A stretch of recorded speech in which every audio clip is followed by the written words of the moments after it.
এটা এটা শিং আছে? এটা কিনি চাই 1.5 বছর।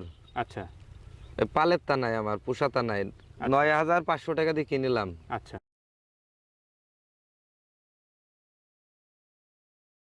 9,500 টাকা দিয়ে কিনিলাম। এখন মধ্যে 36,000 টাকা পর্যন্ত দাম বলেছিল এর।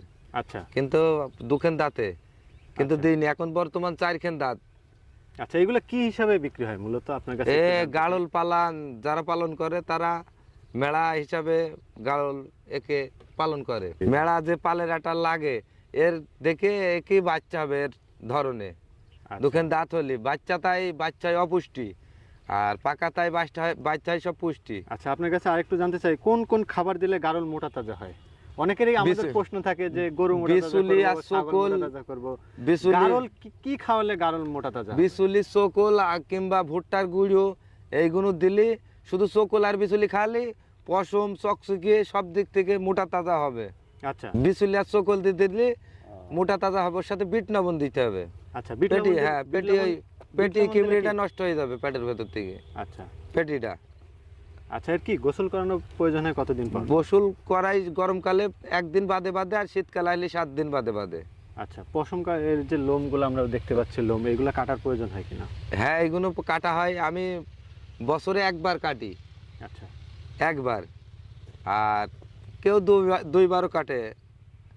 আমি একবারই কাটি, একবারই হয়ে যায়। পশম বেশি হয়ে যায়, এই জন্য শীতকালে গোসল করাই 7 দিন পর পর। শীতকালের জন্য যদি লোমগুলো থাকে তাহলে তো ভালো। হ্যাঁ, শীত আবার নেগি গেলে আবার এমন জিনিস, পশম না থাকলে শীতই জড়ো হয়ে মরে যায়।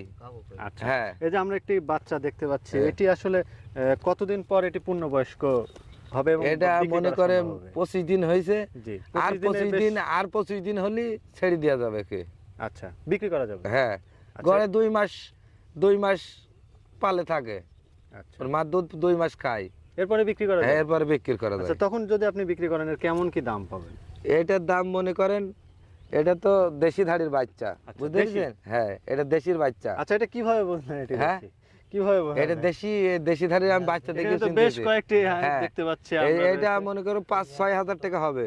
আচ্ছা, লেজ, হ্যাঁ। আপনি বলছেন যে লেজ ছোট। হ্যাঁ, আচ্ছা, এই যে দেশি ধাড়ির বাচ্চা, এটার নিচি।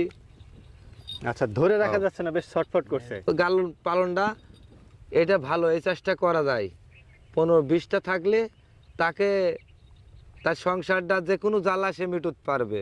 আচ্ছা। পাক ঘুরে গেলে, মনে করো বাচ্চা হওয়া শুরু হয়ে গেলে, মনে করি নেশি তো সে পারবে না, তাকে 6 মাস সময় দিতে হবে। এক জায়গায় পাল কিনবে কিংবা বাচ্চা গ্রহণ করবে, পালটা না খাওয়া পর্যন্ত তো 6 মাস না হওয়া পর্যন্ত সে বাচ্চা তো পাচ্ছে না। নিজেই কিন্তু ডাক্তার, আমি ডাক্তার লাগে না আমাকে। আপনার ডাক্তার না, না, না, কোনো না। সমস্যা হলে আপনি হ্যাঁ, নিজেই হ্যাঁ। করতে পারেন। কলিজা কিমড়ি হয়, আমি জি। এই স্থানে দিয়ে দিই। এই স্থানে চামড়াটা টেনে এই স্থানে ইঞ্জেকশন পুশ করে দিলেই হয়ে যায়। আপনি নিজেই দেন? জি, আচ্ছা, ইঞ্জেকশনটা পুশ করে দিলেই হয়ে যায়। কলিজা কিমড়ির একটা বোতল কিনে আসি, 350 টাকা দাম কোরিয়া, বুঝতে পেরেছেন? সেটা দিয়ে দিলেই ক্লিয়ার কিমড়ি, কলিজা কিমড়ি, চামড়া, শরীরে যে কিমড়িটা থাকে এটাও ক্লিয়ার হয়ে যাবে। কিমড়ির ডোজ করতে হবে 4 রকম। শীতকালে গরম শীতকালে নিভানিট বেশি ব্যবহার করতে হবে। গরমকালে হেলমেক্স, অ্যান্টিফিট এইসবগুলো গরমকালে ব্যবহার করা যাবে। শীতকালে ওতে প্যাট ফলবে ওই বড়িগুলোই। আচ্ছা, গারল নিয়ে ভবিষ্যৎ পরিকল্পনা কি আছে আপনার? ভবিষ্যৎ পরিকল্পনা আছে, ছেলে মেয়ে নিয়ে সুন্দরভাবে পরিকল্পনা করে। শুধু এটাই গারলই পালন করবেন না, এর সাথে অন্য নতুন কোনো? অন্য নতুন চাষ করব, গাই গরুর। আচ্ছা, এটার পাশাপাশি? হ্যাঁ, পাশাপাশি 2টো গাই গরু রাখবো, 2টো কি 3টে বিদেশি ঘাস পুষিয়ে রেখে তাদের খাবারটা দেশে আমি এই 20টা ধাড়ি থাকবে সারাদিন, এর পেছনেই শ্রম। আচ্ছা, আপনি জীবনযাপনের সাথেই হবে। আচ্ছা, আচ্ছা, আপনি গারল পালন করুন, আপনি ভবিষ্যতে আরো এগিয়ে যাবেন, আমরা এমনটি প্রত্যাশা করি। আপনাকে অনেক ধন্যবাদ। জি।